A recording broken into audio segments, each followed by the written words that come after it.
मैं पंकज यादव, सहायक आचार्य drawing and painting, government college Deogarh Rajsamand. आप सभी बीए द्वितीय वर्ष चित्रकला के विद्यार्थियों का आज की ऑनलाइन कक्षा में स्वागत करता हूं। आज की ऑनलाइन कक्षा का जो विषय है वह है अजंता गुफाओं की चित्रकला। इस टॉपिक से पहले, इस चैप्टर से पहले हमने प्रागैतिहासिक कालीन कला के बारे में पढ़ा था। उसमें हमने पढ़ा कि जब आदि मानव अपने अस्तित्व में था तो आदि मानव किस प्रकार की कला किया करता था। तो हमने जो पढ़ा वो था मानव से पूर्व के मानव की कला।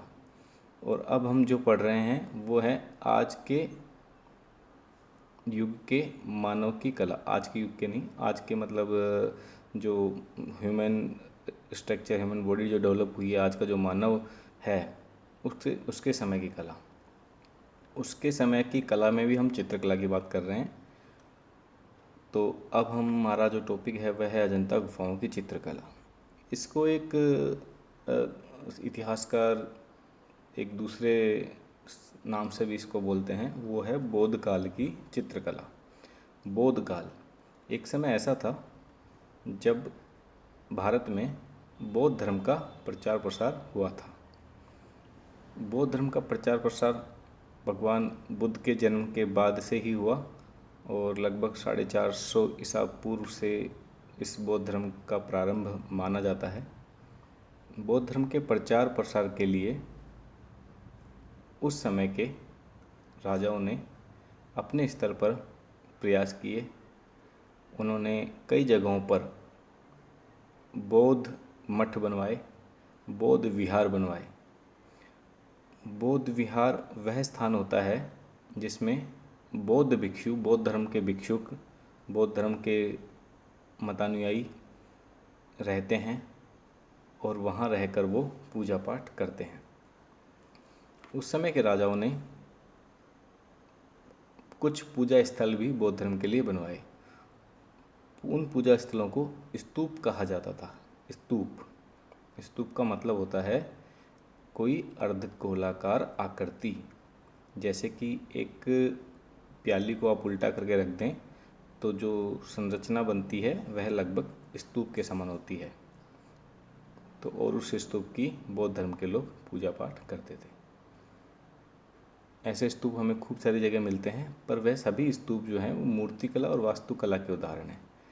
चित्रकला के उदाहरण हमें अभी तक प्राप्त नहीं हुए थे। आदि मानव के बाद का जो समय था उस समय चित्रकला का जो प्रथम परिचय हमारा होता है वह अजंता गुफाओं की चित्रकला से ही होता है। हालांकि उससे पहले सिंधु घाटी सभ्यता में कुछ मृण पात्रों पर, मतलब कि मिट्टी के बर्तनों पर चित्रकला या कुछ ज्यामितीय आकृतियाँ देखी गई थी, परंतु जो विस्तार पूर्वक या जो बहुत ही अच्छे से डेवलप्ड हुआ, विकसित हुआ रूप हमें जो मिलता है चित्रकला का वह अजंता गुफाओं से ही मिलता है। अब चित्रकला का अजंता गुफाओं से किस प्रकार का लेना देना है वह हम इस टॉपिक में पढ़ेंगे। सबसे पहले हम आपको यह बता दें कि जब भी किसी धर्म के प्रचार प्रसार की आवश्यकता होती है तो उसमें कलाएं सबसे अग्रणीय रहती हैं, चाहे वह चित्रकला हो, मूर्तिकला हो, वास्तुकला हो। जैसे कि आप कल्पना कीजिए कि अगर किसी धर्म का प्रचार करना है तो उस धर्म का मंदिर बनेगा, अर्थात वह वास्तुकला का उदाहरण है। उसमें कुछ मूर्तियाँ या कुछ उत्कीर्ण चीज़ें बनेंगी जो कि मूर्तिकला का उदाहरण है, और कहीं कहीं उन पर चित्रकारी भी की जाती है तो वह चित्रकला का उदाहरण है। इसका मतलब कि जब भी किसी धर्म का प्रचार प्रसार किया जाएगा तो उसमें चित्रकला या वास्तुकला या मूर्तिकला या कलाओं का इस्तेमाल अवश्य होगा।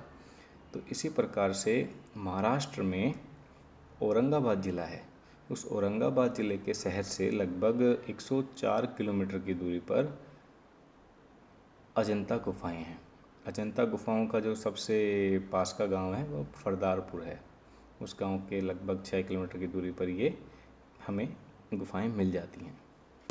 पास में ही लगभग 55 किलोमीटर दूर एक बहुत बड़ा रेलवे स्टेशन है जिसे जलगांव जिसका नाम है, वहाँ से भी यहाँ तक पहुँचा जा सकता है। मतलब कि बाय रोड और बाय ट्रेन यहाँ तक पहुँचने के काफ़ी साधन हमारे सामने हैं। अब पहले मैं सभी चीज़ें आपको बताना चाहता हूँ, पर सर्वप्रथम मैं आपको बता दूँ कि अजंता गुफाएं हैं कैसी। हम इनको देख लेते हैं एक बार। इस सामने जो स्लाइड है पीपीटी की, इसमें आपको दिख रहा है एक तरफ एक चित्र बना हुआ है और दूसरी तरफ कुछ प्राकृतिक दृश्य दिख रहा है। यह जो प्राकृतिक दृश्य है, इसमें जो पहाड़ी आकृति अर्धचंद्राकार जो पहाड़ियाँ आपको दिख रही है, यह अजंता गुफाएं हैं। आपको लग रहा है केवल पहाड़, पर इन पहाड़ों में छोटे छोटे जो छिद्र दिखाई दे रहे होंगे आपको, ये सब क्या हैं? गुफाएं हैं। और ये गुफाएं आप ऐसे ना समझें कि हमने प्रागैतिहासिक काल में जैसी गुफाओं की चर्चा की थी, टूटी फूटी खंडर नुमा, कुछ भी उसमें नहीं। ये गुफाएं वास्तुकला का बहुत बहुत ही अद्भुत कलाकारी है इसमें। हम इसके आगे थोड़े आगे की स्लाइड्स देखते हैं। अब ये जो गुफाएं हैं, इन गुफाओं के अंदर आपको कैसा चित्र संसार मिलता है उसकी एक झलक यहाँ इसमें दिख रही है कि इस तरह के चित्र, इतनी उत्कृष्ट श्रेणी के चित्र, ये चित्र लगभग 2000 साल पुराने हैं। तो यह बहुत ही गौरव का विषय है हम भारतीयों के लिए कि 2000 साल पहले हमारे भारत में इस प्रकार की उन्नत चित्रकला देखने को मिलती थी। अभी एक बात और बता दूं आपको, जब चर्चा चली है कि जब तक अजंता गुफाओं का पता हम भारतीयों को नहीं चला था, तो हम भारतीय अपनी चित्रकला की धरोहर को लेकर बहुत आशंकित थे। हम सोचते थे कि हमारी जो कला है वह विश्व में बहुत ही निचले स्तर की कला है, क्योंकि हम लोगों का कला का इतिहास जो समय था लगभग 100-200 साल पहले जो हम पढ़ते थे, उसमें था कि भारत में चित्रकला लगभग 500-600 साल पहले ही शुरू हुई है, या 700-800 साल पहले शुरू हुई है, ऐसा माना जाता था। परंतु जब इनकी गुफाओं की खोज हुई तो ये चित्र लगभग 2000 साल पुराने पाए गए। तो यह पूरे भारत में ही नहीं, पूरे विश्व में एक तरह का अपने आप में बहुत बड़ी खोज थी कि भारत भी चित्रकला का इतना विशाल और इतना उन्नत स्थान है। ऐसा सोचकर ही हम लोग गौरव से अभिभूत हो जाते हैं कि हमारे पास भी चित्रकला की इतनी शानदार धरोहर है। चलिए अजंता गुफाओं की कुछ और झलकियाँ देखें। ये देखिए, ये अजंता गुफा का बाहरी रूप है। मैं इसे थोड़ा जूम करके दिखाऊंगा तो आप समझ पाएंगे कि आदि मानव वाली गुफा नहीं है। ये गुफाएं पहाड़ को काट के बनाई गई हैं। पहाड़ के ऊपर आपको कुछ नहीं दिखेगा, पहाड़ के ऊपर जंगलात हैं, पर पहाड़ के अंदर ही अंदर काट कर बहुत शानदार संसार की रचना उन कलाकारों ने कर दी है। यह आप देख सकते हैं थोड़ा सा कि कैसे ये सारी गुफाएं हैं। ये कुछ गुफाएं हैं, ये पूरी अर्धचंद्राकार पहाड़ी में काट के बनाई गई है। थोड़ा आगे चलते हैं। ये है इन गुफाओं का मैप। यह जो नंबर्स दिखाई दे रहे हैं 1 2 3 4 28 ऐसे बीच बीच में, ये जो नंबर्स हैं ये सारी के सारी गुफाएं हैं। और इसके सामने जो नदी बह रही है, तो मतलब ये था कि औरंगाबाद ज़िले में इस स्थान पर ये नदी बहती थी और इस नदी के किनारे पर जो घाटी थी, जो पहाड़ थे, उनको काट कर इन्होंने कलाकारों ने ये चित्र बनाए। ये जो नदी है यह वाघोरा नदी या बाघोरा नदी के नाम से जानी जाती है। तो अभी इसमें देखिए आपको दिख रहा होगा, ये जो कुछ छोटे छोटे नक्शे ऊपर बने हुए हैं, ये पहाड़ के अंदर की संरचना बताती है कि पहाड़ के अंदर इतना कुछ है। आप अभी भी नहीं समझ पाएंगे, मैं थोड़ा और आगे आपको ले चलता हूँ। ये देखिए, ये गुफाएं हैं, इसका एक एरियल व्यू है ये, कैसे ये गुफा पहाड़ कितना ऊंचा है और इन पहाड़ों में कैसे ये गुफाएं काट के बनाई गई हैं, कैसे इसके इसके तली में ये नदी होके गुजरती है और इस स्थान से पहाड़ों तक पहुंचने के लिए बीच में पुल का निर्माण भी किया गया है। इस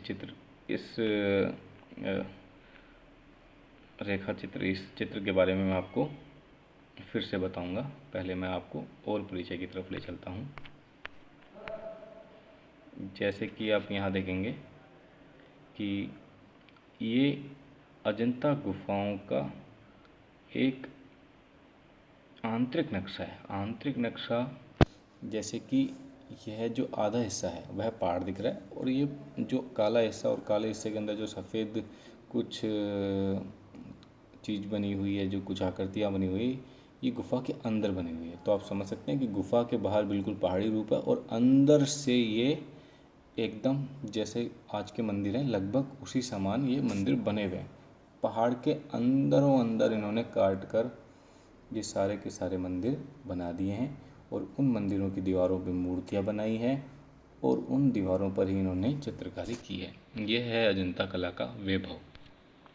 तो आपको इसके बारे में पता चल गया होगा कि अजंता गुफाएं कितनी महत्वपूर्ण हैं हम भारतीयों के चित्रकला के इतिहास की दृष्टि से। अब हम इसके खोज के बारे में और इसके आगे के चित्रों के संसार के बारे में पढ़ेंगे।